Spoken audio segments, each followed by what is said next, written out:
mohon izin Bu, minta waktunya Ibu untuk wawancara sebentar Bu. Boleh. Wawancara kita tentang apa? Ini wawancaranya tentang dilema etika dan rujukan moral Bu. Oh, iya. Yang ada kasus di sekolah kita. Iya. Ini Bu. Kalau bisa kita jelaskan dulu apa itu dilema etika dan apa itu bujukan moral.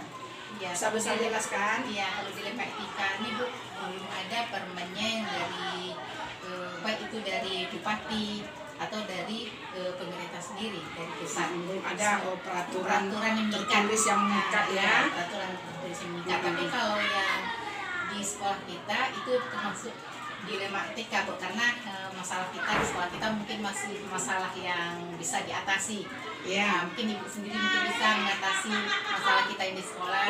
Ya, dilema etika kita yang terjadi di sekolah ini seperti pada guru kelas 6 ya. Ada salah seorang guru kita di sini yang selalu memberikan tugas banyak, sementara menurut guru itu benar. Dengan adanya tugas, anak di rumah akan buka buku, akan belajar. Di satu sisi orang tua tidak menerima, karena apa? Karena orang tua tidak mau direpotkan dan diganggu dengan tugas anak-anaknya. Karena orang tua sibuk pula dengan kegiatannya di sosial media. Jadi satu sisi orang tua benar, di satu sisi guru ini benar. Itulah mungkin yang dinamakan dilema etika. Ya. Jadi dalam hal ini kita akan memberi pengertian kepada orang tua. Di satu sisi lagi kita akan memberi pengertian pada guru tadi. Sehingga kedepannya antara guru dengan orang tua tidak akan terjadi miskomunikasi tentang tugas ini. Itu keputusan dari Ibu sendiri terhadap guru yang bersangkutan bagaimana Bu? Apakah ada itu? Ada itu teguran secara lisan. Kalau satu kali teguran secara lisan tidak ada perubahan, kita akan panggil lagi teguran lisan kedua, baru nanti ada teguran tertulisnya. Tapi nyatanya setelah teguran lisan pertama, alhamdulillah ada perubahan. Iya Bu. Itu biasanya di sini kita kan bisa menggunakan 4 paradigma dan 9 langkah untuk mengambil keputusan itu Bu. Nah, salah satunya Ibu mengambil keputusan dengan cara memberi sanksi sama si guru dengan tertulis, mungkin hanya memberi arahan belum ya, sampai ke tahap sanksi karena tingkat dilema etikanya itu masih taraf sedang, masih ringan.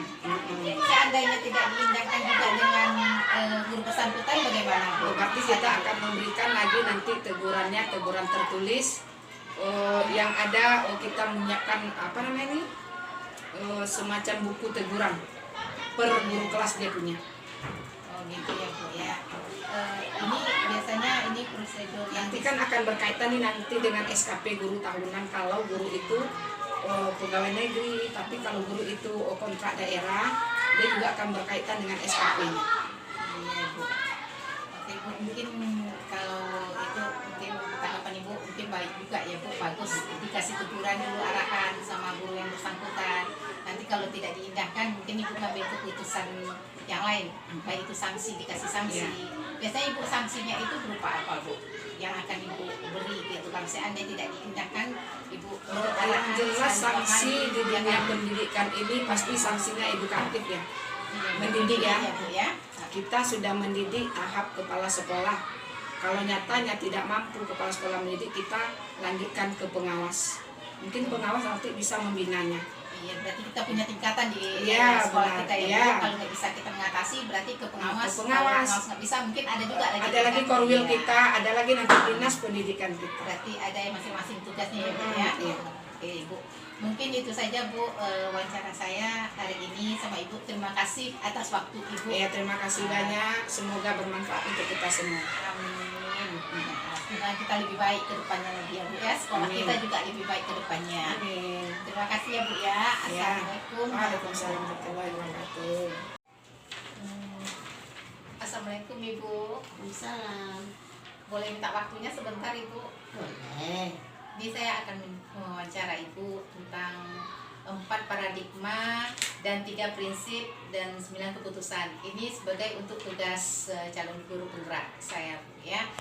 Bagaimana kasus yang ada di sekolah ini nanti Ibu bisa menceritakan ke saya dengan 4 prinsip tadi, 3 prinsip dan 4 paradigma untuk mengambil 9 keputusan tadi, ya Bu, ya. Ini pertanyaan saya, selama ini bagaimana Ibu dapat mengidentifikasi kasus-kasus yang merupakan dilema etika atau bujukan moral? Gitu. Jadi kasus yang ada di sini itu berupa dilema etika atau bujukan moral.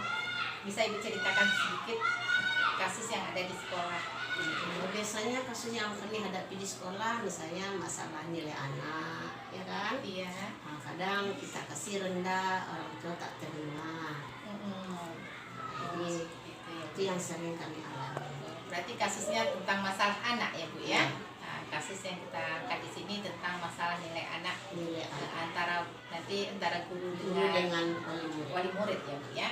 Terus untuk menjalankan pengambilan keputusan Ibu, kasus ini nih tentang benar dan benar, gitu. Maksudnya itu nilai-nilai kebajikan ada di sini, kebajikannya itu kebajikan kebenaran antara si anak dan pihak sekolah mungkin sama-sama benar, ya Bu, ya. Iya. Mungkin Orang si tua orang tua juga menganggap itu benar, Iya. dan pihak sekolah menganggap itu juga benar karena mungkin di sekolah ada peraturan juga, ya Bu, ya. Oke. Terus langkah-langkah atau prosedur seperti apa yang biasa Ibu lakukan selama ini, Bu? Yang selama ini kami lakukan itu misalnya pemanggilan wali murid. Kita jelaskan persoalan anak seperti ini, kondisi anak seperti ini. Nah, jadi itu langkah yang kami hadapi. Kemudian bekerja sama dengan rekan. Ya, berarti Jadi segala persoalan bisa diselesaikan. Nah, berarti ini akan didiskusikan dengan rekan sejawat, ya Bu, ya. Rekan Biasanya guru, kami begitu. untuk mengambil Jadi keputusan. kita memanfaatkan teman sejawat kita. Iya, mantap juga, ya Bu, sekolah ini, ya Bu, ya.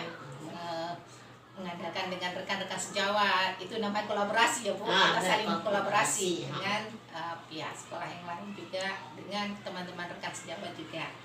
Terus hal-hal apa saja yang selama ini yang dianggap efektif untuk mengambilkan keputusan pada kasus yang ada tadi, Bu? Pertama kami manggil wali murid, kita paparkan persoalannya begini, mengapa nilainya segini. Nah, jadi kalau untuk meningkatkan nilai anak, kami beri tugas tambahan. Anak ada perubahan. Berarti ada remedial seperti itu, ya Bu, Iya. ya. Nah, kalau seandainya nilai anak itu Bisa kurang dalam bentuk bagus, remedial atau dalam Iya. bentuk memberikan tugas. Itu kalau dalam pengambilan keputusan tadi, Ibu, tantangan apa yang Ibu hadapi? Apakah itu dari pihak wali murid atau dari pihak rekan sejawat atau guru yang bersangkutan? Ya bisa saja ada dari guru, ada dari pihak wali murid, tapi insya Allah semua itu bisa diatasi. Bisa diatasi, ya Bu, ya. Insya Allah. Karena kita sistemnya kasihan, Iya. kebenaran lawan kasihan. Kadang-kadang kita menengok wajah anak, menengok ekonomi orang tua, jadi muncul rasa kasihan. Jadi kita berikan yang terbaik, yang sesuai Berarti dengan ini masalah anaknya berkaitan dengan latar belakang kehidupan orang tuanya, itu ya, ya, Mas, keluarganya, itu. ya. Biasanya kalau anak bermasalah tentu kita tinjau dari keluarga gitu. Kenapa Iya. anak ini belajar seperti ini? Kawannya kok bisa, dia kok enggak, kan begitu. Tentu Iya. ada masalah dari rumah, kita tinjau. Jadi kita panggil orang tuanya, apa persoalan di rumah kok anak seperti ini.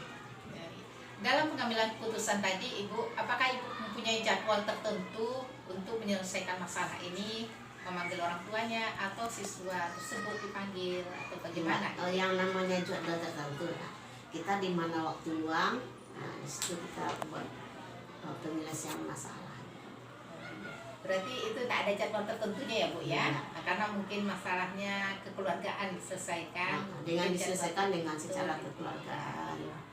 Terus yang untuk mengambil keputusan ini nih, Ibu melibatkan faktor-faktor lain atau melibatkan rekan sejawat atau bagaimana, Ibu, di sini? Iya, kalau kita melihat problemnya, masalahnya apa, selagi bisa saya mengatasi, saya atasi. Tapi kalau enggak, kita tetap melibatkan teman sejawat. Oh, iya. Berarti kita melibatkan ya Bu, pihak yang ada di sekolah harus berkolaborasi antara pihak Kapan sekolah perlu dengan kolaborasi dengan pihak yang bersangkutan dan orang tua murid langsung ya Bu ya, dengan muridnya bagaimana keadaan murid kita gitu. Kalau tentu ya. namanya di organisasi ini kita bisa minta pendapat dengan teman, kawan-kawan sejawat kita, ya kan? Atau bisa kita bercerita. Karena ini 4 paradigma, ini berdasarkan 4 paradigma tadi Ibu, itu kan individu lawan masyarakat kita jadinya ya Bu ya. Karena ini wali murid sama dengan masyarakat luar, dengan pihak sekolah. Terus rasa keadilan dengan kasihan. Karena kita memberi keadilan untuk yang bersangkutan yang bermasalah dengan murid, dengan pihak luar, dengan pihak wali murid gitu, masyarakat ya Bu. Terus kita ada kasihan juga melihat murid bagaimana nilai anak ya Bu ya. Terus dengan 3 prinsip tadi berpikir secara hasil akhir yang kita ambil dari merefleksi dari kejadian sama anak yang bersangkutan tadi ya Bu ya. Ya, terus kita juga punya peraturan mungkin ya Bu ya di sekolah ini ya Bu ya. Yang namanya peraturan tetap kita. Berarti berdasarkan peraturan ya. Itulah Bu, gunanya ya? aturan kita buat. Aturan. Jadi kita patuhi. Iya, iya. Oke, dari terima kasih tadi Bu Ibu udah menjelaskan. Terus apa yang refleksi yang Ibu ambil dari yang kita cerita tadi, baik itu refleksi untuk guru yang bersangkutan atau refleksi diri kita sendiri, bagaimana Bu? Kalau untuk diri saya sendiri, saya mengambil pelajaran dari masalah itu.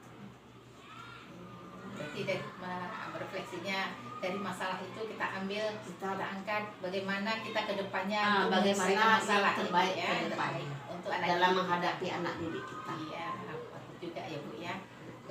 Ini mungkin keputusan yang bagus yang ambil, karena ini kan ada peraturan kita sekolah ya Bu ya, kita jalankan peraturan untuk Pokoknya yang peraturan tetap kita jalankan, yang namanya kasihan. Kadang kita tengok latar belakang orang tuanya, nggak mungkin lah kita nak apa ya kan, tetap ada pertimbangan.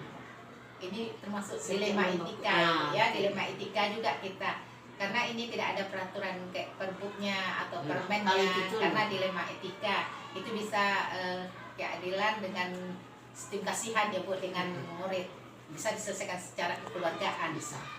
Tapi kalau udah ada permennya atau perbuknya bisa merujuk nanti ke bujukan moral lagi ya Bu ya, kasusnya nanti ya. Nah, ini masih diselesaikan di sekolah. Ya mungkin itu aja mungkin ya Bu ya. Terima kasih atas waktu Ibu ya Bu ya. Sama-sama.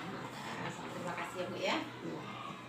Assalamualaikum warahmatullahi wabarakatuh. Waalaikumsalam. Izin pamit ya Bu ya. Iya, sama-sama.